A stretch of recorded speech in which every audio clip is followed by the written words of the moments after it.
Hi Simon, just maybe tell me how the team has trained over the last couple of days and general mood in the camp. Mood's good. We stayed in the K Club yesterday and did all our bits there, which was good. So it was a good prep day for today's session, and mood's really good. And the lads have trained well today. I've literally just run across from the training paddock now, so it's a good session. When you reviewed the Australia match, I mean, at the time there was a hat-trick, there was 6 tries, good atmosphere. When you reviewed it, was there more of a sense of the level Australia were at and how different you expect next week to be? I don't think so. I think you know, Australia have actually they've gone well during the Rugby Championship. Maybe there's been a bit of inconsistencies, and they're at the end of a long season for them. They've done a lot of travel, but I think we've beaten a good side. We saw how they grew into the Lions series and then into the Rugby Championship, where they went away from home and beat teams. So I think we'll certainly take the positives from the game, but also understand we need to get better each week. And I think we've been doing that across the series of 3 games so far, and that'll need to be the case this weekend against South Africa. How much what's good about South Africa, their physicality and their intent, how much does that change how Ireland approach an international? I mean, is there more focus on neutralising them than there would be if you were playing a different team? No, I think you understand that they have strengths that other teams don't have, and you've got to find a few weaknesses as well. So we need to be better at what we do with and without the ball. That includes our physicality. It includes the ability for us to stop a team scoring tries when they get into our 22, which we weren't good enough at on the weekend. So that's international rugby, and it doesn't matter who you play. The physicality has to be a given. Simon, how are Gary and Josh going? And obviously people play well in the positions they play in, so does that add a bit of fire for them? Yeah, for sure, but it's been a good weekend for them, I guess, in terms of getting through what they needed to do into the rehab, and they've hit the ground running yesterday and today. Obviously I've got a few guys who were ruled out of this window, the likes of Hugo. Do you feel you've got to a nice place now with competition for spots? Yeah, I guess players like Hugo, who has been the mainstay in the 15 jersey for a good while. It was great to see Matt return on the weekend after Jamie's injury, and I think there's other guys as well in there that have trained really well in that position that we could call upon. So I think, I guess this period has given us in a few positions the opportunity to build some more depth, which is really important 2 years out from a World Cup, and not just in the 15 jersey but in other positions as well. Simon, just picking up on that with Mack, does that almost give you a bit of a problem? Were you surprised at how well he performed in that position, or not at all?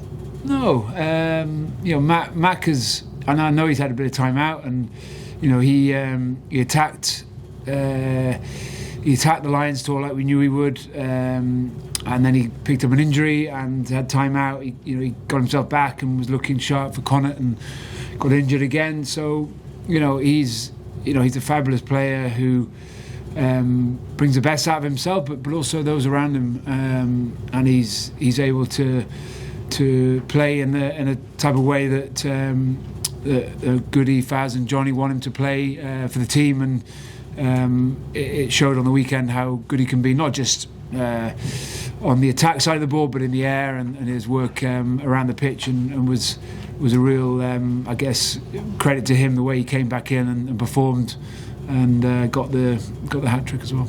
Just touching on the line out as well, something that has been come under scrutiny. Do you feel you're making progress in getting that better? I think the line out has been good. Obviously, when you have a good line out, it gets targeted, because sides will feel like if they take away a source of possession that creates opportunities for us in attack, then they're going to try and put some pressure on it to try and affect the quality of that. So Paulie and the players and the line-out leaders are working incredibly hard to fix a few issues, but it's not not a major concern. It's something that we feel we get it right, and it is more often than not very good. Both sides of the ball. The defensive line out has been outstanding so far. We've taken away opportunities for opposition in all of the games we played in, and again, it's credit to the players and Paul the way they work. And some days you're gonna there's so many moving parts to the line out. I know you guys will look at it and go lost, inconsistent or delivery poor, but there's so many moving parts to a line out that. And that's part of the responsibility and the challenge to get it right. But I think in terms of the way we feel it's going, I think it's certainly going pretty well, and we're comfortable with where it's at.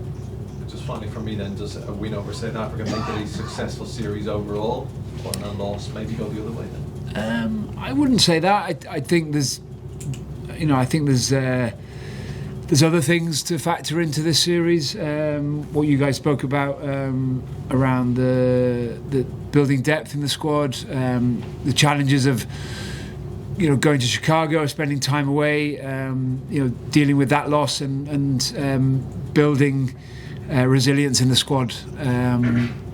It's not always going to be perfect. You're not going to have it your own way all the time. It's how the group have responded from the disappointment of Chicago, of the game itself, has been outstanding, and I think there's been plenty of open and honest conversations in the group, and it's no better challenge than South Africa coming to the Avivia on the weekend for us to see if we can put a lot of those things into practice that we've spoken about, trying to improve on. Last question in the live section for Darragh. Hi Simon, how's it going? Stuart McCloskey ruled out for this weekend. Can you talk about his kind of presence in the camp and what type of character he is around the place? Stu's been brilliant. Like he's spent a lot of time in camp and not got opportunities. He's never wavered. He's trained unbelievably well when he's been asked to play in the opposition role, and I think we're all really gutted for him that he picked up another injury on the weekend to rule him out of this week. So I think that competition at centre has always been strong. Now with Tom coming in and being able to add a mix at 12 and 13 as well, and then you've got Fralls that could play 12, Jamie Osborne obviously injured, but another player that could play in that position. I think we've got a pretty strong group of players around that 12-13 area, and Stu has added a huge amount across the last couple of years, sometimes not getting opportunities but never failing to turn up and prepare the players who do get starts. And credit to him that he's got the opportunity and he's played well, but unfortunately injuries happen, and he just needs to go back and play well for Ulster. But I think he's impressed everyone the way he's gone. Okay, that's it for the live section. If you could just